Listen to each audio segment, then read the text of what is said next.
Well, I went into a prison camp. First at Santo Tomas, then up at Los Banos.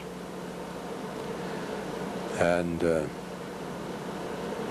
I was one of the better conditioned men out there, because when this arm got out of the cast, I've always been around gymnasiums and taught calisthenics and gymnast. I went to a Russian, it was a Swedish gymnasium, but it was run by Russians, and I kept in good top physical condition. This was while you were there in the Philippines? Yeah, in the Philippines. So I went into that prison camp better conditioned than most men. As a matter of fact, I was going along the pier one day, and there was about a keg of latex. The Filipino, I had one of my men with me, and what I wanted, I whistled for a little cart to come along, little electric cart. So I reached down, picked it up, and put it on the cart, so we could take it down and weigh it. And when they weighed it, his eyes bugged up. I got to wait. Latex is very, it's a rubber. This rubber latex, very heavy, it weighed 135 pounds. So the boys and the Filipino boys had all come over and take another look at me. I was in good physical condition, which probably helped me through the prison camp, because I did outdoor work all the time. I was in charge of the #1 labor crew, and this was in the prison camp? In the prison camp. And I was very careful with any man that many of the men in the labor crew had never done any really hard work. I would teach them how to lift, and so they never get a hernia. And in the last, well, this went along for years. That last year, I went with 800 men up to Los Banos. I volunteered to go because I felt that I'd done mountain climbing there, and that I could get out of this camp and escape. And the first night there, they stayed in a building that was big enough to hold all of them, one building, but I didn't. I was out under a tree, under a mango tree. It rained that night, but I had a little shelter that I'd made, and I stayed out under for about a week or so until the Japanese officers found out.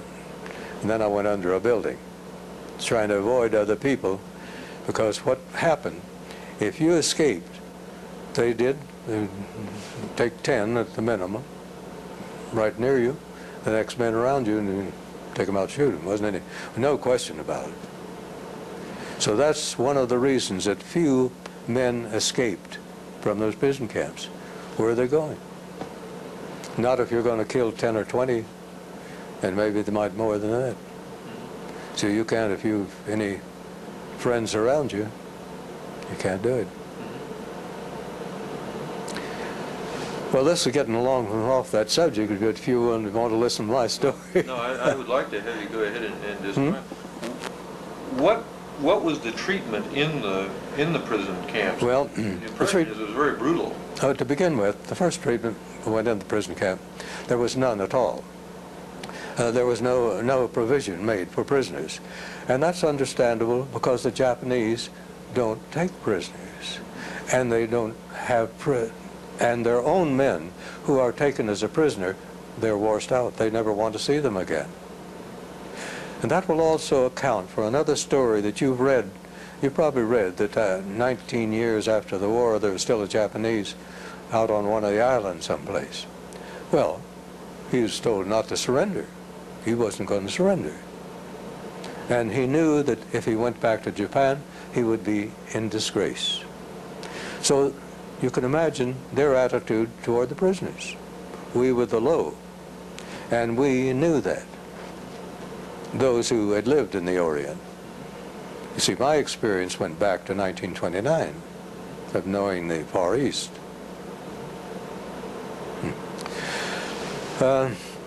First, they made no provision at all. However, there were men in there who lived businessmen in Manila. One of them had owned a bodega full of coffee. He sent outside and had the Filipinos bring in coffee. He served coffee for everybody. By that time, I guess there were, I don't know, 2,000 people in there probably. And then we began to get a few things.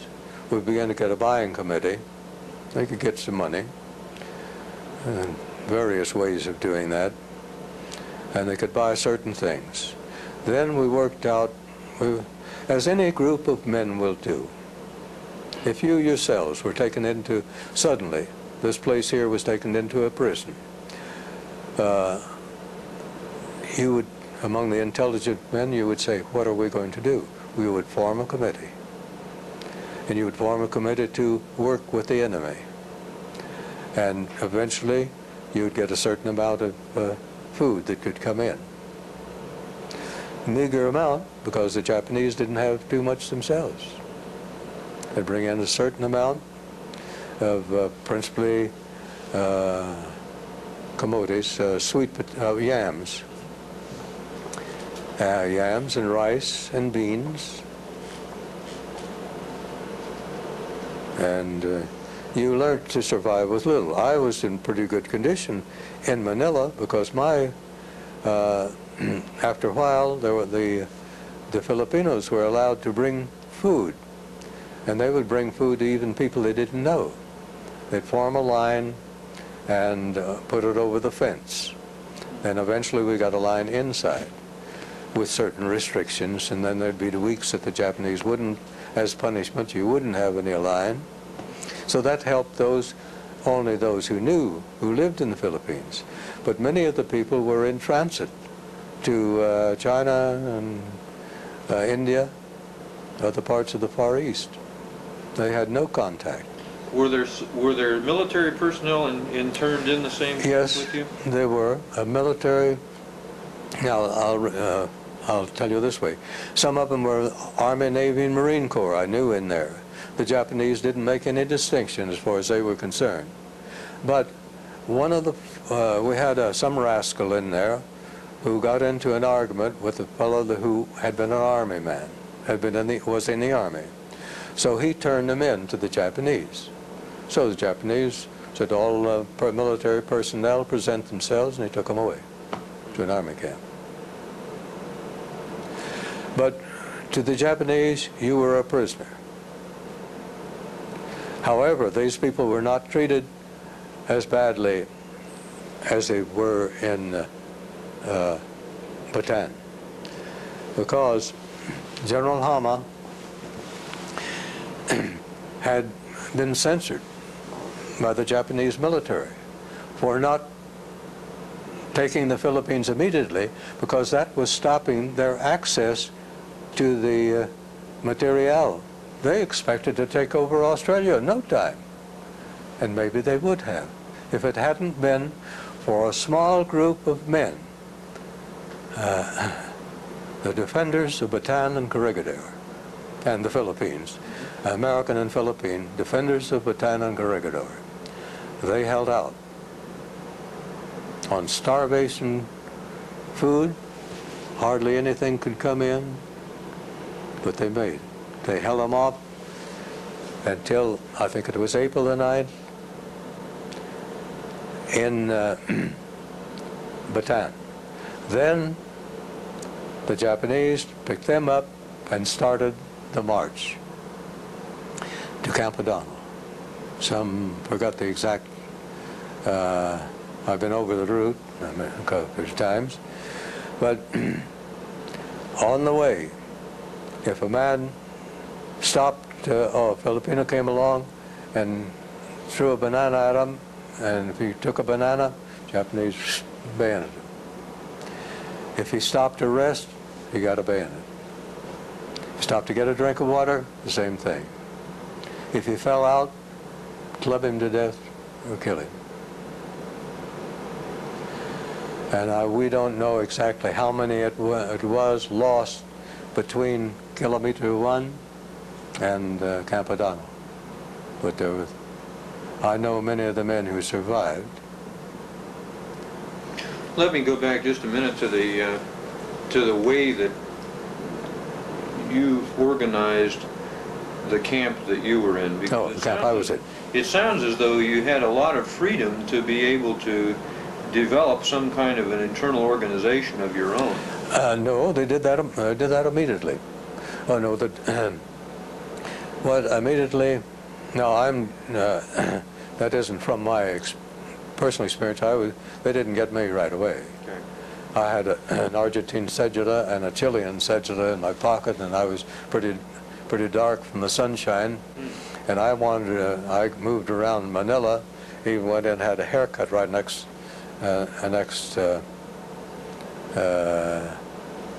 chair to a Japanese. So I was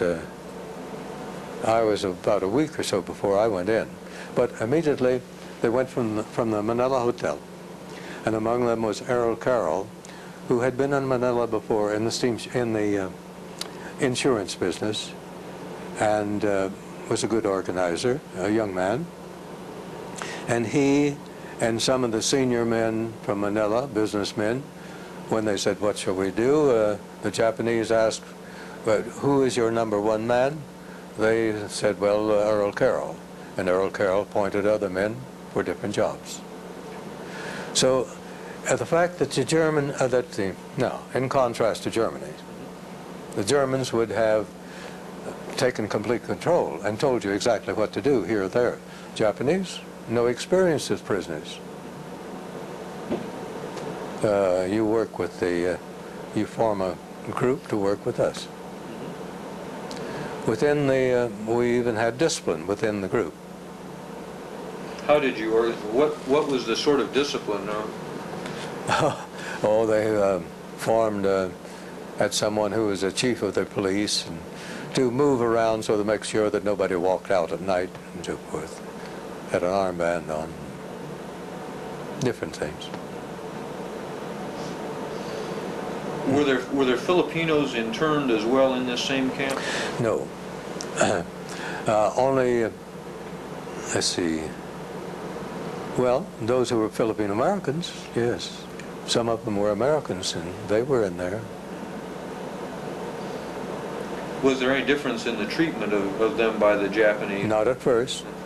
They killed the Filipinos too, just the same. Filipinos, as a matter of fact, the Filipinos lost more than we did. Well, I don't know. We get so many different figures, but I think of these. Now, I'm speaking of not of the civilian population. As American, British, Dutch, and so on, but of the military, the Marine Corps, the 4th Marines from Shanghai, and the Navy from Cavite.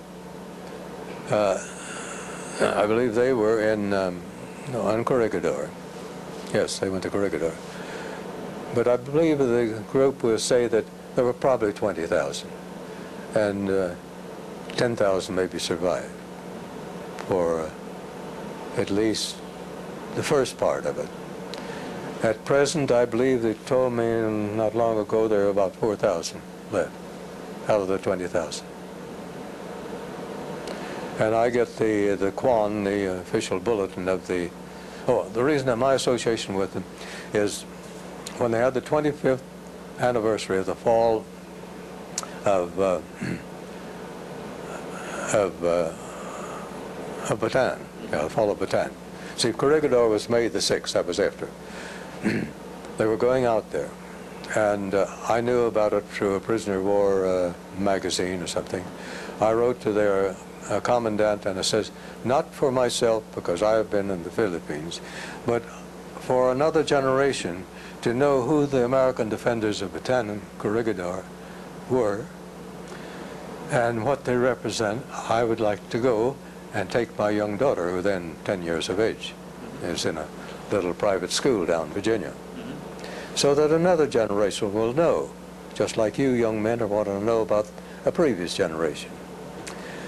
I did. I went with them to Bataan and Corregidor and up to Baguio, and also, as I was interested in the history and background and so forth, I went up to Bontoc. Took my daughter up to Bontoc and prepared a lot of material for a talk which I never gave, but out of some good slides.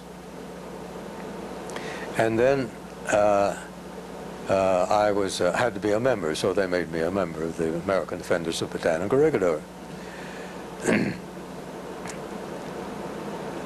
And I get their magazine, The Kwan, and it's kind of sad, the number of names of the obituaries in there.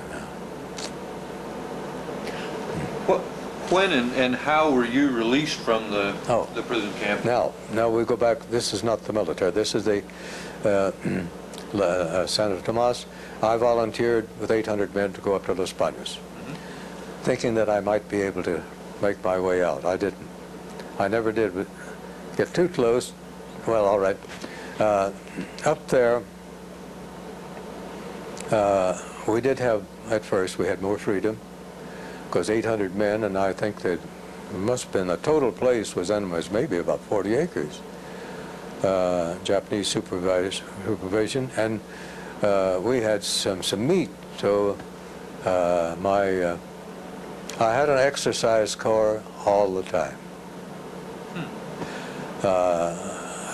Gave them calisthenics, and the men that took the calisthenics were the ones who were the leaders, who realized there must be something to it.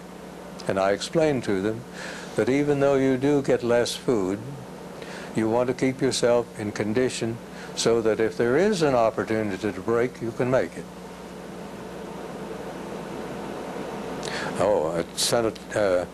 Right in Santo Tomas, first there were 750 men in this gymnasium building. And to go in at 7 o'clock at night and get out 7 o'clock in the morning, and 750 men crowded in there, you can imagine how you felt the next morning. So they were standing outside. You couldn't go in. I couldn't move out away until 7 o'clock. So I said, well, here, fellows are stiff. I'll give you a drill. And there were sticks there from a stick drill. Well, I gave them calisthenics anyhow. And some of them were very concerned. About 20 turned out. Because Japanese military came up, the colonel stood there and watched. And they said, oh, now you're going to get in trouble. No, the colonel beat them to it. He put a notice on the board. All Americans need exercise, should join the calisthenics class. They didn't, though. Did you have any sense, was the Japanese colonel's interest in that a matter that, do you have any sense of what his reason was behind wanting all of the Americans to turn out for the exercise? No, the reason right here, the Japanese reason, was because we'd already doing it. He didn't want anyone to get ahead of him. He put up a notice. Now, I'll follow that one up. At Los Banos, these 800 men formed into 8 groups of 100 each. Some of them, one group were the cooks and so forth. I was the labor crew. We were building, making some fill-in so that they could put on the level spot, they could put up a nipa shack. For each of them to hold 96 men. Well, we wound up on, I don't know what day of the week it was, but Sunday was approaching. And I had to be, they had a name for me because I was the physical director and they all Japanese knew me. Oh, by the way, the first time that I was at Los Banos, I was doing exercise. You think this is interesting? Mm-hmm. How much did you hear? First time I had the men out for calisthenics. Not many of them. There were still about 20 or 30. On this open field, a Japanese soldier marching around, and the men couldn't see him, but I could. He laid his gun down, took off his jacket, took off his hat, and started doing my calisthenics, following it right through. And I then watched the Japanese officers do their calisthenics, and they only had one exercise they were doing, except the stick drill. They're only doing one exercise that I didn't know, and I do incorporate that in my own exercises now. Well, here at Los Banos, Sunday is approaching. So, in this group, they had, by that time we had, let's see, they brought in a group of missionaries from someplace in Luzon, and there was one or more ministers in my group. The men had already talked about, well, Sunday. So before we would leave, I think I had to have a roll call, yes. So I said to the men, Japanese, 2 guards there, I said to the men, I said, now tomorrow is Sunday. In all civilized countries, Sunday is recognized as a day of rest. As for you, I can't say, but for me, I'm not working on Sunday, because in all civilized countries, it's a day of rest. Boy, that Japanese he toddling along there, hot-footing it over to tell the captain or whoever's in control. So, on the bulletin board, in all civilized countries, that's what got him. Tomorrow, no work.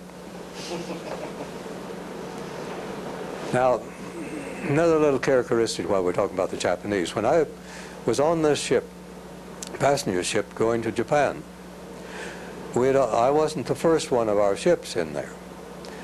And we had been warned by the agent that it would take us 2 hours to get through the control. Well,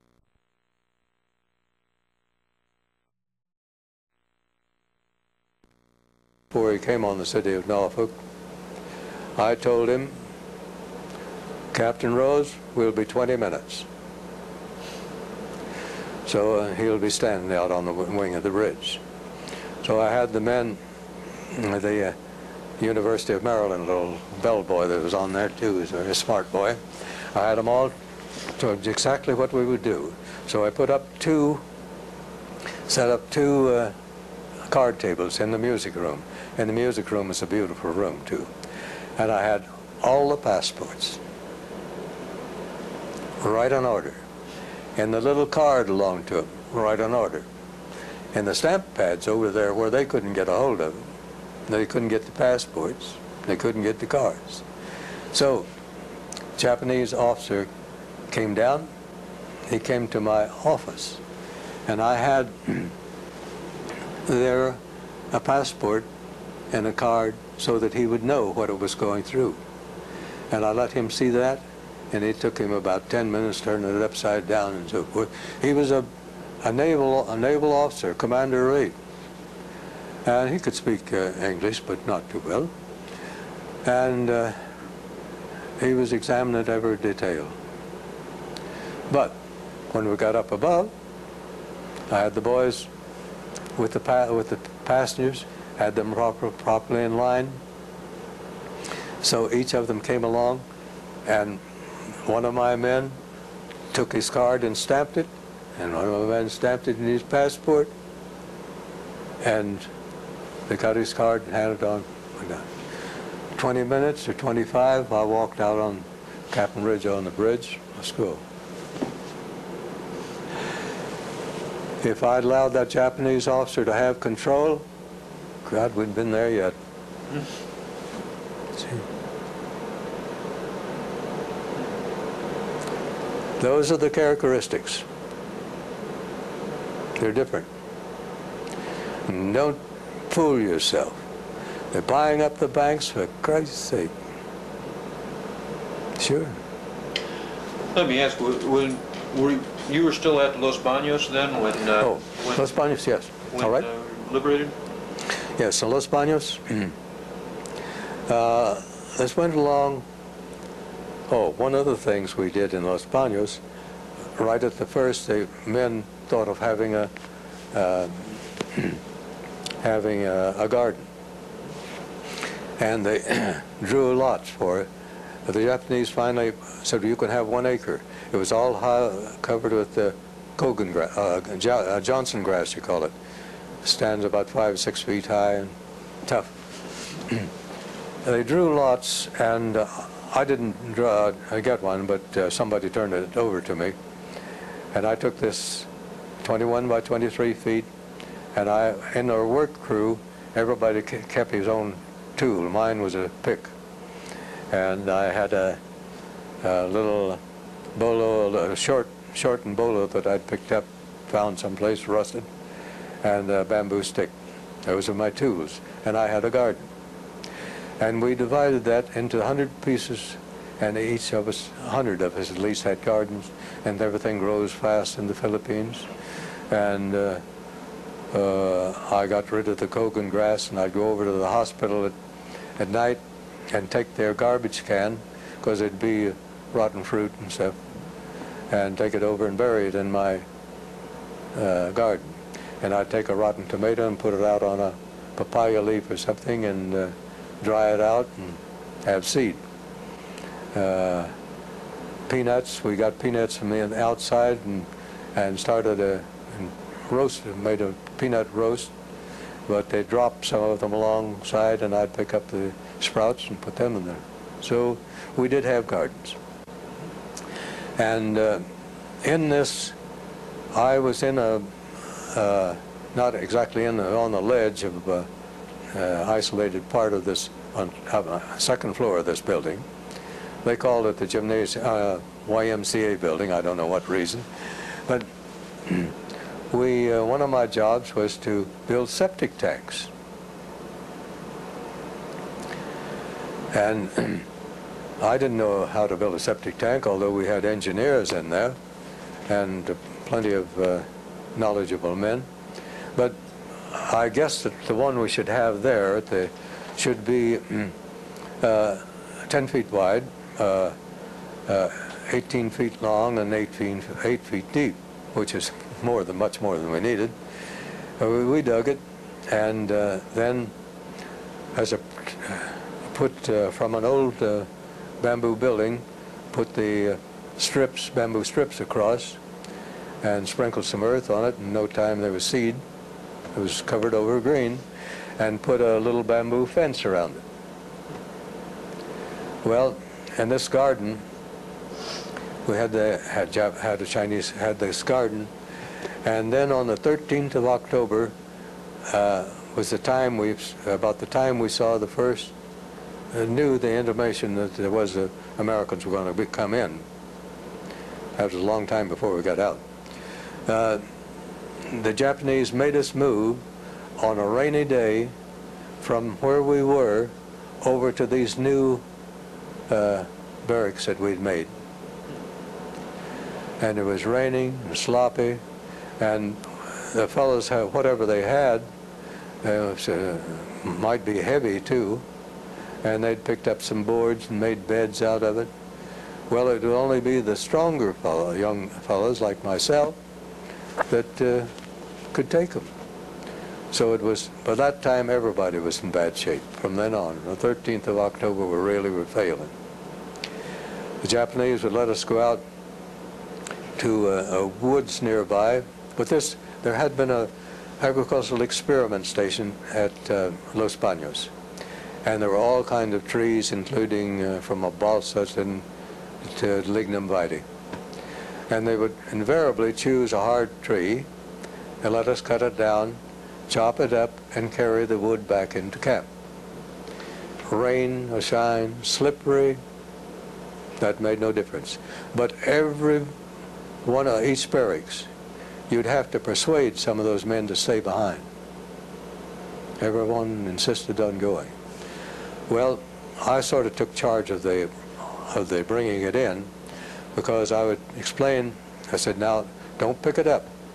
We have 2 men right here who will pick it up, put it on your shoulder. And don't try to carry it all away. You go so far, and there you just let it slide off your shoulder. And that way we were able to carry these men. This was October, this was getting along toward the end when the last year we got it down around about 900 calories a day. You're getting pretty weak.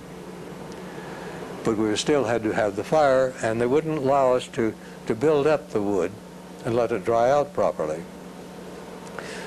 Well, that was really the tearing down spot. That was the bad spot. From then on, you couldn't get a crew to work. I was the only one that could do that because I had sort of wouldn't allow a man to hurt himself or overload. And see, I'd had a lot of experience before. So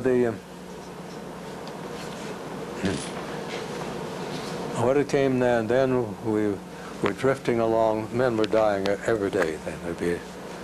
And even one of my very fine friends, Captain Williams, a New Zealander who was on the way back to New Zealand on his tugboat when he got caught in Manila, coming from Hong Kong. I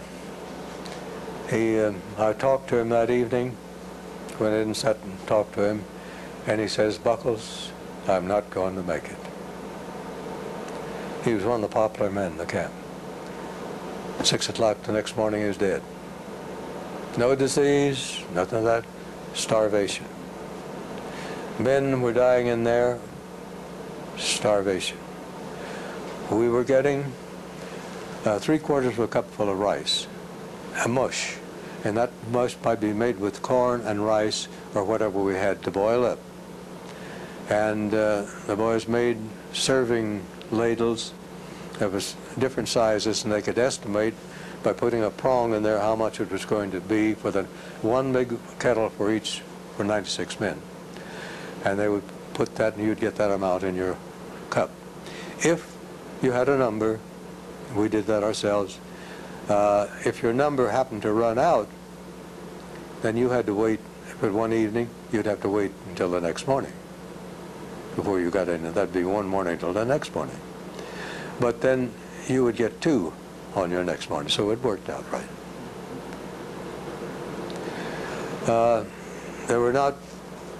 There were some, now the atrocities, yes. Things like this, if they caught you doing anything, it meant a severe beating. Or one man, his name is Pat Hell. He lived in the Philippines, spoke Tagalog, and a very nice person, with a beard. And he, in a ravine out near the gardens, he would slip out under the fence, a low spot, and go down in the village, not Los Banos proper, but a little barrio of Los Banos, and get something to eat, some food, and he'd bring it back to his friends. And Japanese soldier saw him coming back. He was pretty near daylight then. So the Japanese said, "You wait here, you wait here." So he didn't have a gun. So he rushed toddled down to the guardhouse, and then he came back, and he stood up in front of him and shot him. Yeah, those bastards are not civilized. Another young man, his name is Lewis, he's with the Pan American Airways. He and some of his friends had found a way to get out, take them one at a time, to bring back food for their people in their group. And this time he had miscalculated it got sunrise was a little earlier than he'd expected, and the Japanese walked along and shot him in the arm. So they took him down to the guardhouse. We had a doctor, Dr. Nance, wanted to see him. He was shot in the shoulder. They kept him there for a while and wouldn't allow the doctor to treat him, so then they just shot him. Shot him like a dog. Did you have any news from the outside world? Some people were able to slip out of the camp and get to the Philippine village, but was there any? No, well, the one I told you about, he got shot. The other one that I told you about was killed. At the very last, when Americans were very near, then Pete Miles, who had been in the Army, there was a small group in there who were planning, you had to keep it, not let everybody know what was going on. He made contact outside, yes. And George Gray, who was in the consular service, a very fine young man, he also went out at the last and went in contact with the Army people. The Army, some of them wanted, the Filipinos particularly, wanted to make a raid right on the camp. But the sober, the more mature, experienced men, Army officers, said no, that would be a disaster because they'd kill all the prisoners right then. There were no, but prior to that, no, the only contacts that we know of were killed. I do know one who was, his name is Miller, but he was Filipino, at least half Filipino, and his grandmother lived somewhere up on Mount Makili. And I know that he was able to slip out and get back, because he told me he did. But he was a very young Filipino, but he was an American citizen. Now they made contact with outside, and they knew back in MacArthur's headquarters that we had drill, not drill, but a roll call at 7 o'clock in the morning. We had another one at 5 o'clock in the evening. And we also had occasionally someone would be sent to the hospital. We had a bus. The Japanese gave us an old, looked like one of these old school buses, but they had no gasoline. But we had some intelligent young men in there who made a contrivance to go on the back of it, the back of the bus, and they would take charcoal, coconut hulls, or not the hull, but the shell, coconut shell, make a charcoal out of it, put it in the machine, and burn the charcoal, form a gas, and they could go to Manila and back. So Manila knew the outlay line of the camp exactly, knew where the hospital was and where the different people were. Well, we had seen planes fly over, and we had heard the bombing of Manila. But because Americans came in, landed in, I guess it must have been the 13th of October, at least in Leyte. Oh, and we had some contact because somebody brought in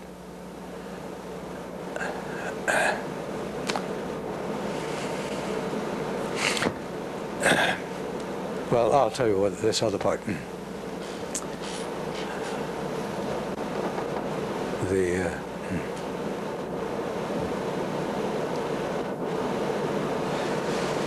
Let's see what else I'm going to tell you now.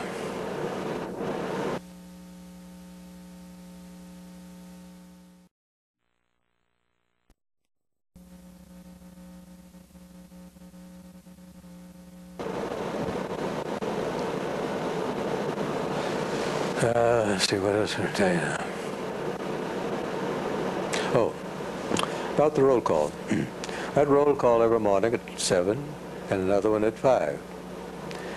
And the Japanese were aware that the Americans were not far away. So they let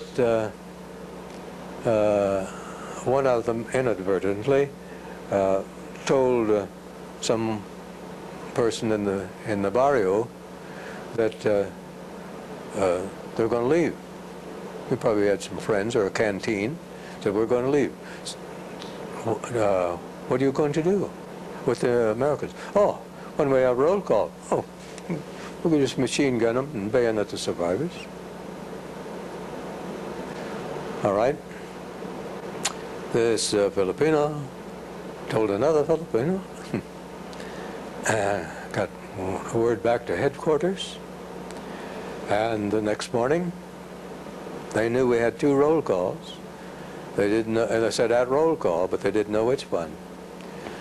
So next morning at 7:15, we saw 9 big jumbo planes fly over, low. Nobody paid any attention to them, because we'd already seen lots of planes. But Manila had been liberated on the 3rd of February, and Baguio, the Camp Hay, and some of the others the 1st. So everybody else, this is the last group. And so we were just hanging there. We didn't know what was going to happen. So they made it the next morning. But when we saw the planes coming over, nobody thought anything about it. Neither did the Japanese. They wouldn't shoot at them, naturally, because just low-flying big planes. But when they started dropping on the other side. And 186 men. And the guerrillas. The guerrillas were boys and men. Most of them were kids. Had on a pair of shorts and a hand grenade in one hand, and a bolo in the other. And when they came through, when these men came through,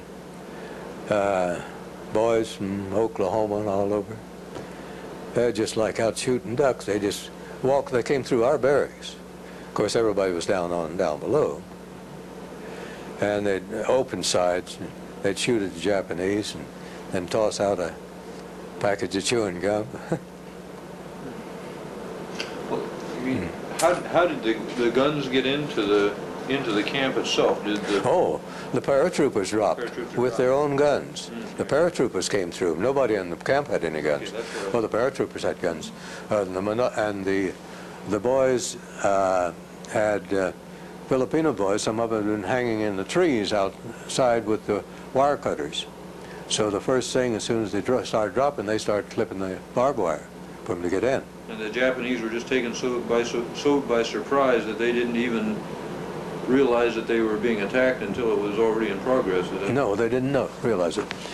Not because, let's see, we were out at roll call. Mm-hmm. Because what you would do in your weakened condition, you'd maybe make some kind of a stool, a lot of them are a box or a stool or something, to sit on. You go out there and sit down and wait, so that all you'd have to do is just stand up when they came. They were in bad shape, pretty bad shape. Well,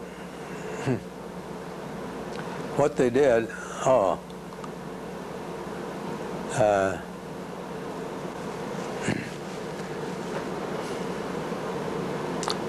it wasn't any time. Now, I thought that that only one, that Kanishi, I will tell you that the real, the tough part of it was they put a sadist in charge of the Japanese camp.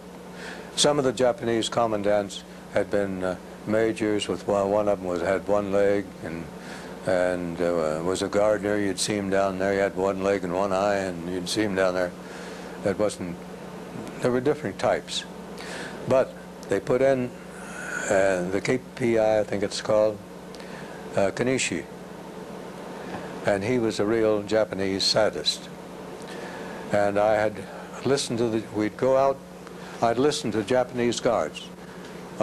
We went out on a detail one time up in the mountains clearing a water line, and I heard these Japanese guards talking about Kanishi, and if they could have, they would have killed him.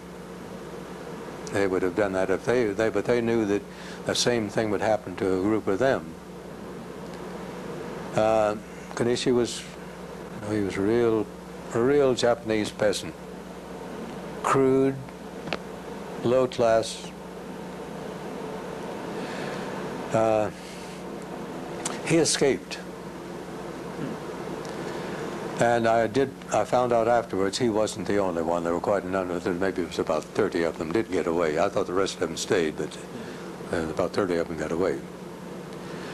And eventually, Kanishi, they found him and identified him in some camp, and they tried to save him. An American lawyer did pled for him, but eventually, I'm not sure whether he was hung or died.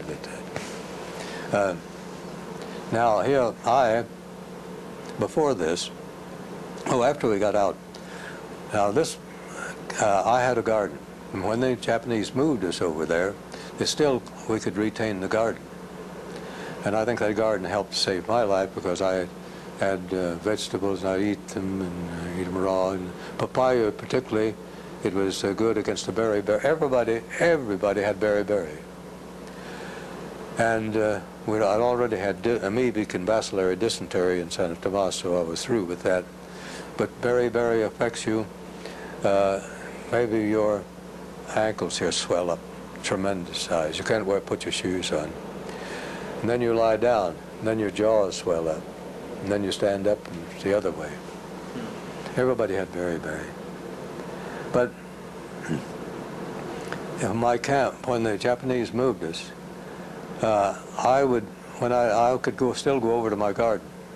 Oh, and one of the men in this camp, an older man, a Scotsman, he had a space there, and I said, well, I carried earth over for him, enough on a basket at a time, so that he had a garden, and he had lettuce and peppers there from the soil that was in my garden. But then in the evening, when I'd go over to this, certain hours we could go over to the garden. When I'd come back, I'd walk past that YMCA building, and I'd see that bamboo fence around there. So I'd pull out a peg. Next time I came by, pull out another peg. By and by, there was no fence around that cesspool. Well, one of the men told me, says, Frank, I want to tell you, I was, when they started firing, says, I was out over at my place, I hid in the ditch there, and says, I watched 8 Japanese land in that cesspool. He goes, they didn't know it was there, ran right across and landed in that cesspool. 8 foot deep. So I managed to get 8 of them. Well, now what we did, all right?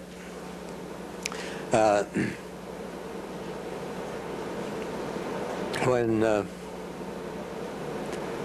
men immediately, the Amtraks, 3 miles away, the Amtraks came from up on the 25 miles away on Laguna de Bayo, on the lake, from Manilupin.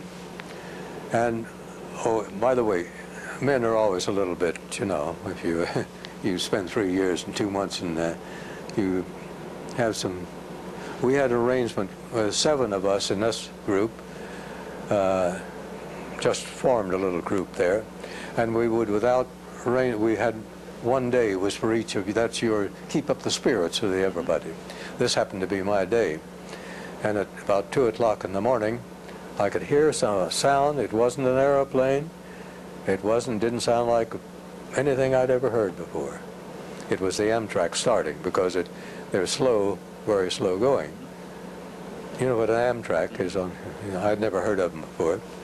Well, the Amtraks, they coordinated this so that when they started dropping, the Amtraks would start by coming into the camp. So everybody, those who could, walked. I walked, of course, but some of them were in hospital, and older people, and those who'd been brought in from the outside. There were women in there, nuns too, and they went on the Amtraks. And I walked down. What did I do? Now, this is fresh in my mind because, the commander of this group, the oldest man in the group, 26 years old, was a young major from Sheridan, Wyoming, and a Harvard graduate in law, and a rancher, the 3rd generation of ranchers up in Sheridan. I know it's a big one because it had 82 miles of fence.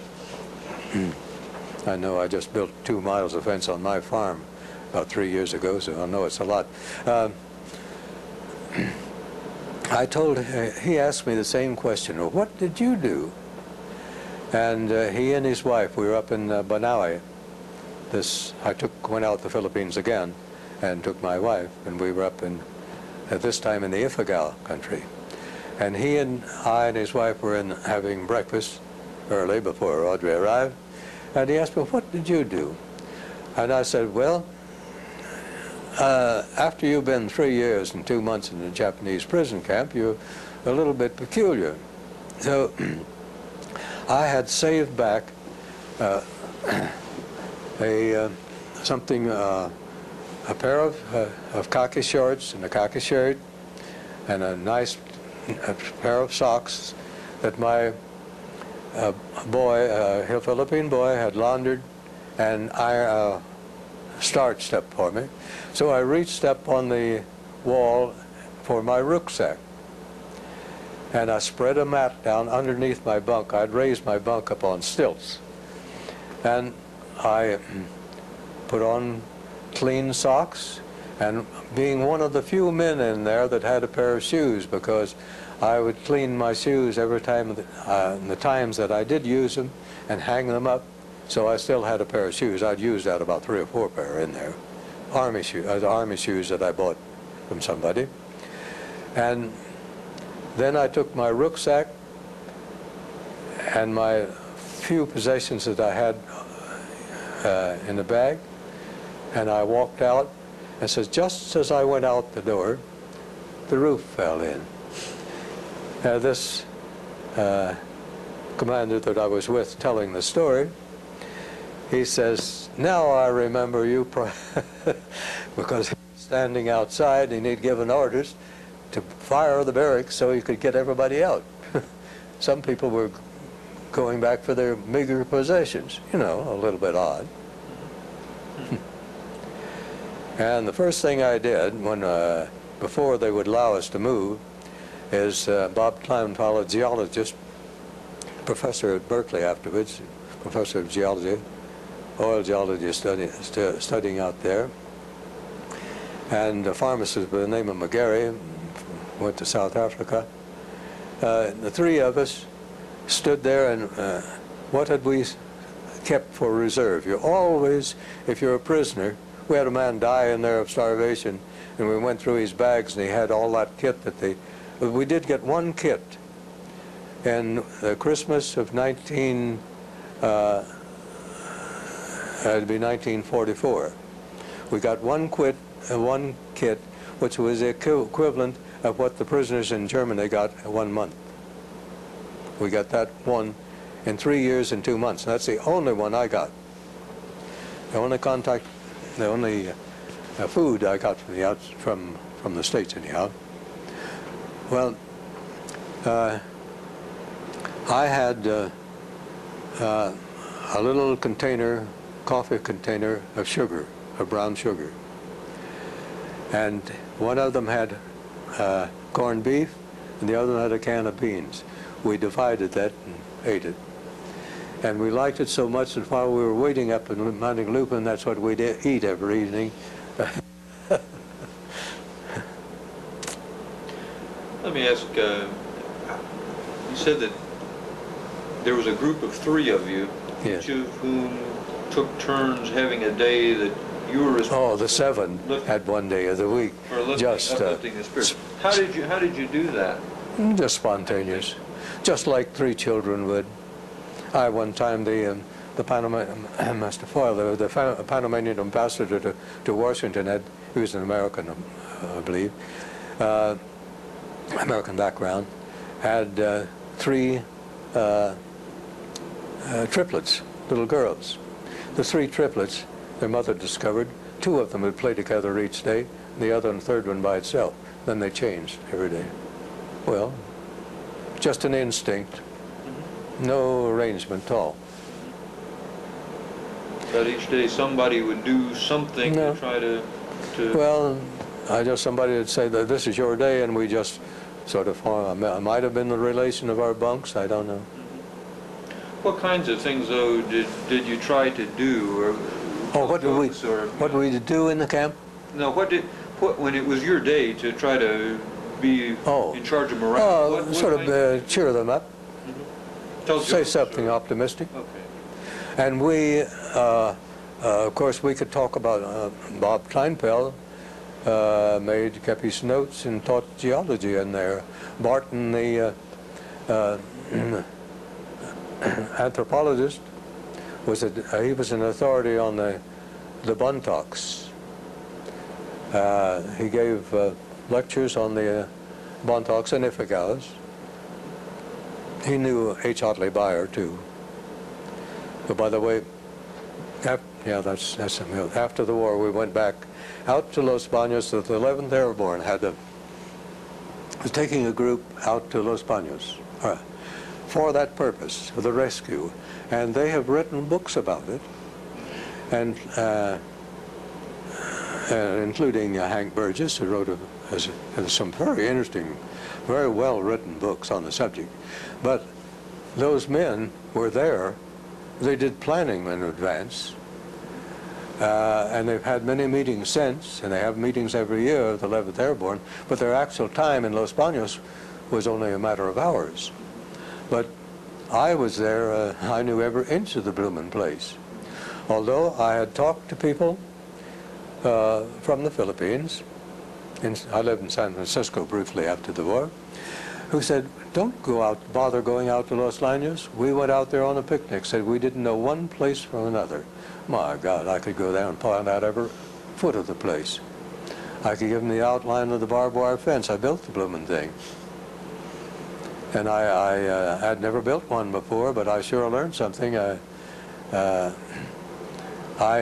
made the wires very slack, so I thought I'd be easy to get through, but that's not the way to build a barbed wire fence. It doesn't help a bit.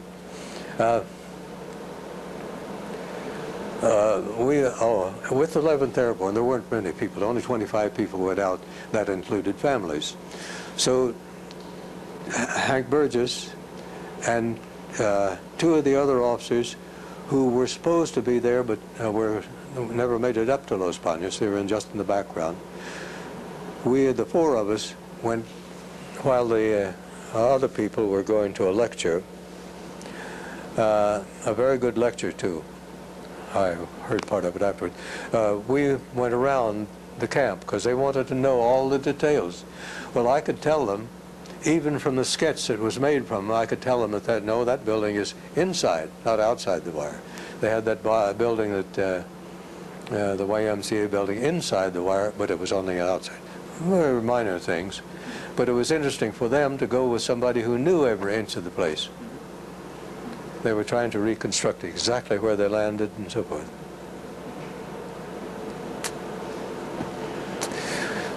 This has been very interesting and quite frankly very useful.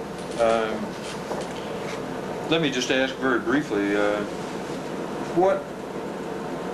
did you stay with the shipping industry after the end of the war? Oh. No, that's just my life history then. After the war, no.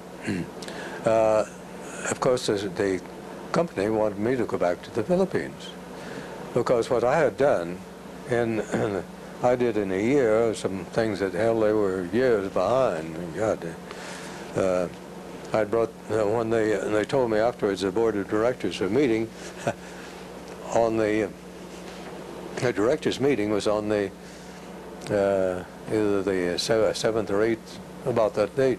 How about the report from Manila?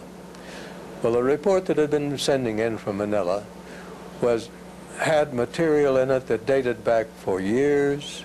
There were lawyers handling the damn thing.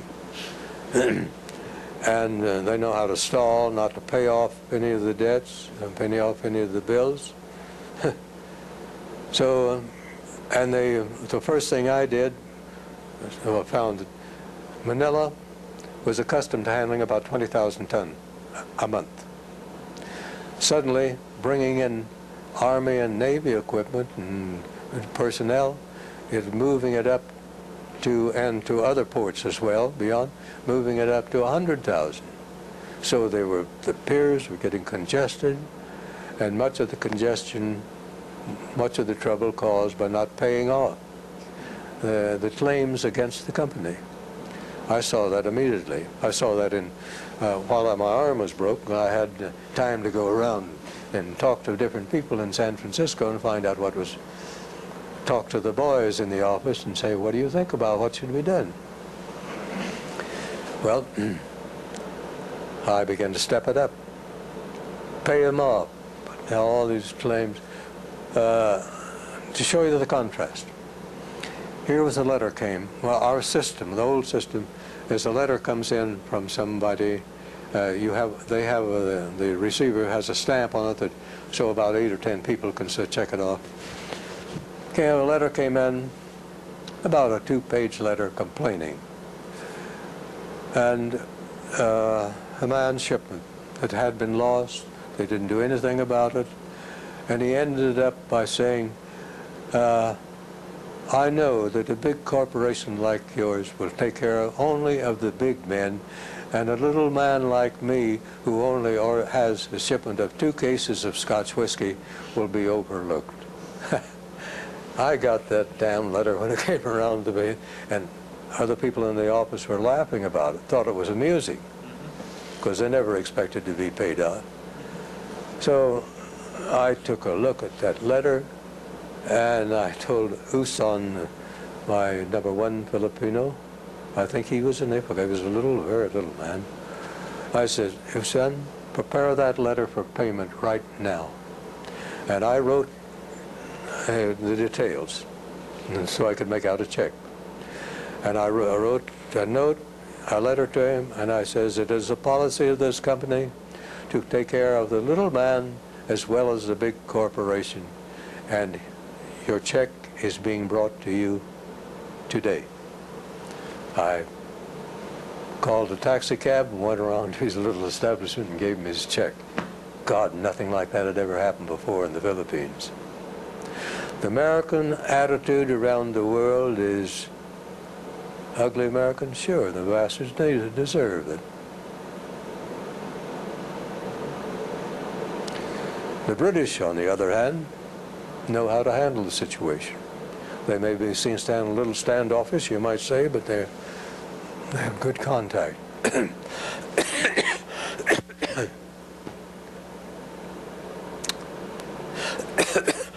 Oh, you asked me what I did. Well, I was not going back to the Far East. So I'll look around for something else to do. What would it be? Oh, I did know a man in the camp, Barney Quinn, who had very congenial Irishman who had a graduate of what is the principal university in Dublin. All right. He had represented some company down in South America, and I knew South Americans speak Spanish. I thought, all right, I'll find something that'll take me back to South America. And I began to think it over. Paint. Paint would be a good thing, something they use everywhere. So I went around to a paint corporation, and one that did business in South America.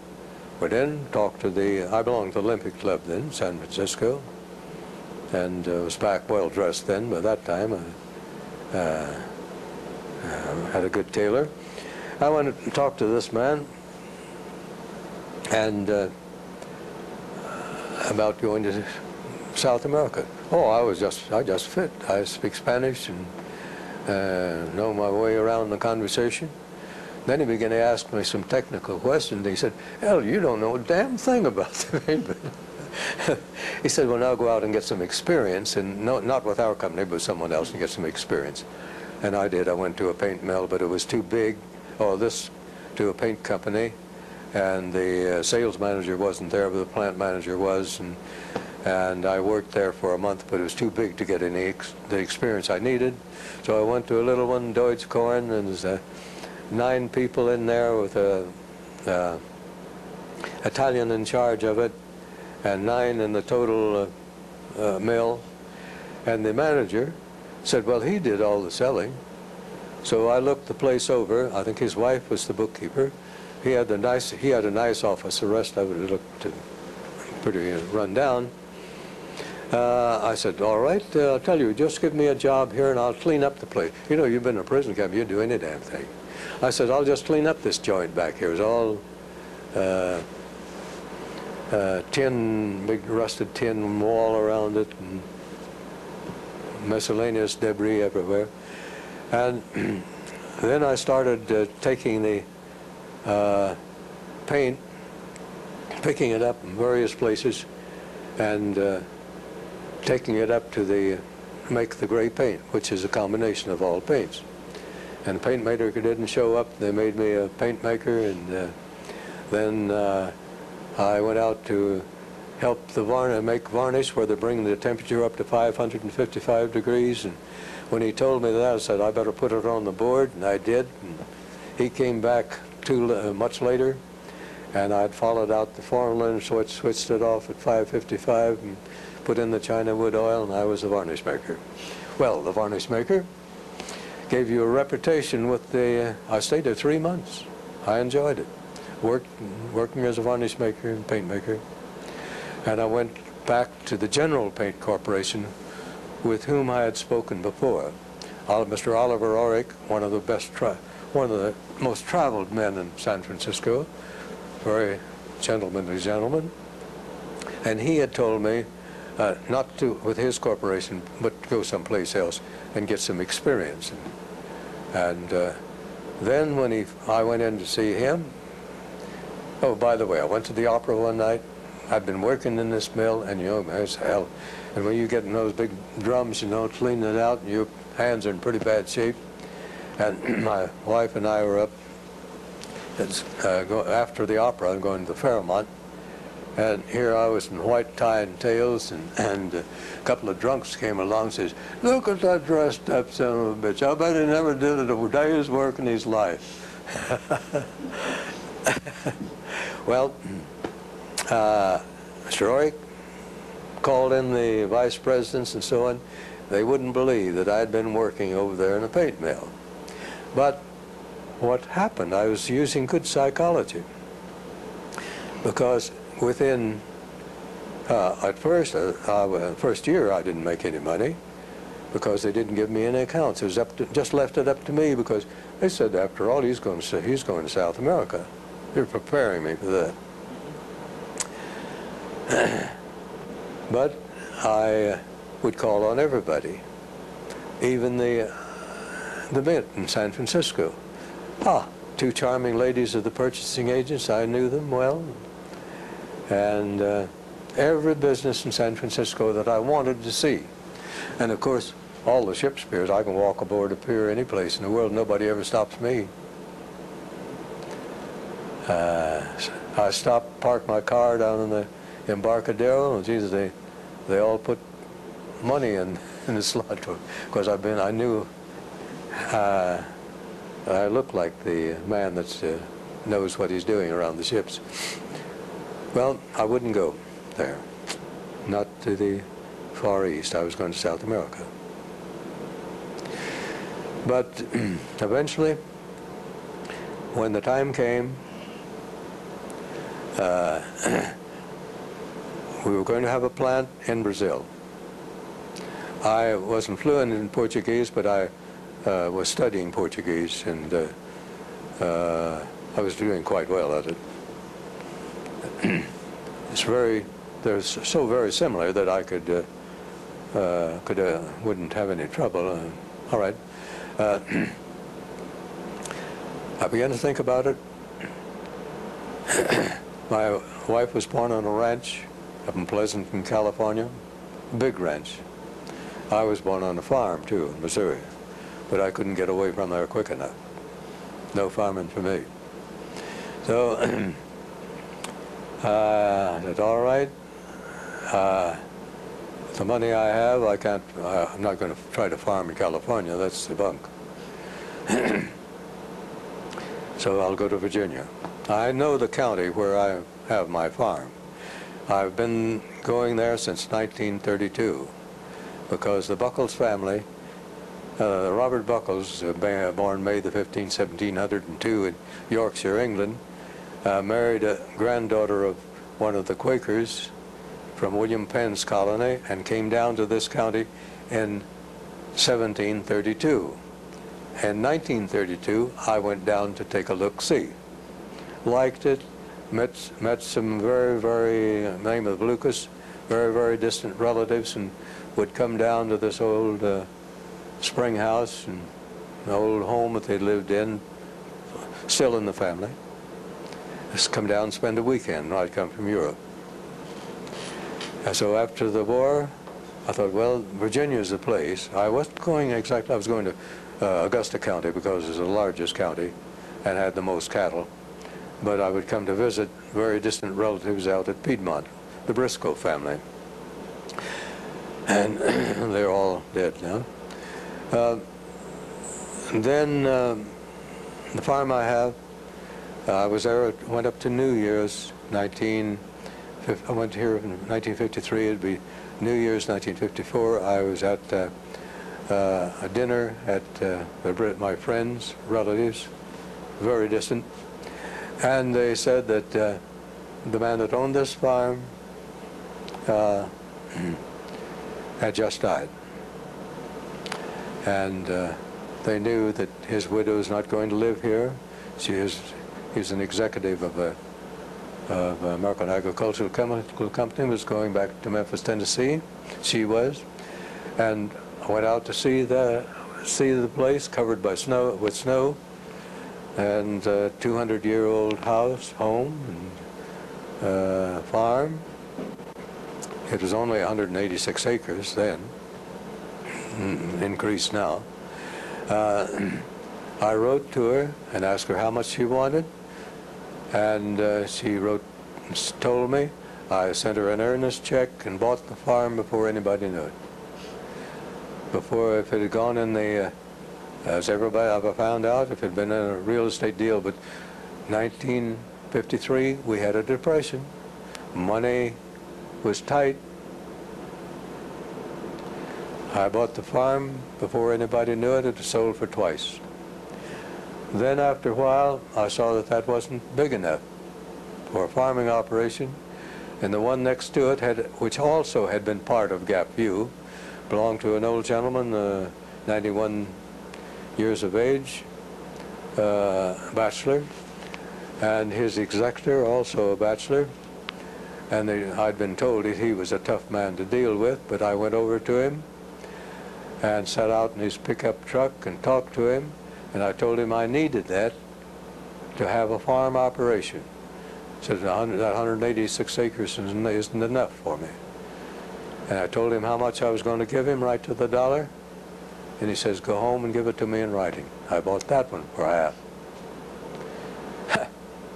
And then I went to the cattle market and bought, I was going to buy 100, but I got 98 heifers. I'd already bought a prize bull for $250, and he was growing up then. And the first calf crop, I sold the calves for as much as I'd paid for the heifers. I thought, my God, I'm really in business. But afterwards found out that's luck doesn't always. You see what a stroke of luck I had? A fortune lady told me that I was going to have 7 years of bad luck, and then I was going to have 7 years of good luck. Well, I have a ranch, I have a farm. Now it's 330 acres. Near Washington, too valuable a place to have a farm, but I put up, in order that I can continue to do it as a one-man farm with the help of this neighbor who was on the second farm that I bought, has his own farm nearby, very conversant with machinery, and a little colored, was a 10-year-old colored boy who came over there today. He was about 9 or 10 years old, and has been our friend. He's a lieutenant in police now, but when I go away, I let him know, and I let the other man know. Everything's taken care of. Myself. I'm just now going to put up steel building and remove some of the old buildings. Well, this has been a wonderful experience for me, and I certainly appreciate your. Well, this is the first time I've ever told. I just had you. I don't know whether you young men care to listen to something. You didn't have anything else to do? Oh, very much so. No, in fact. I have no other appointments.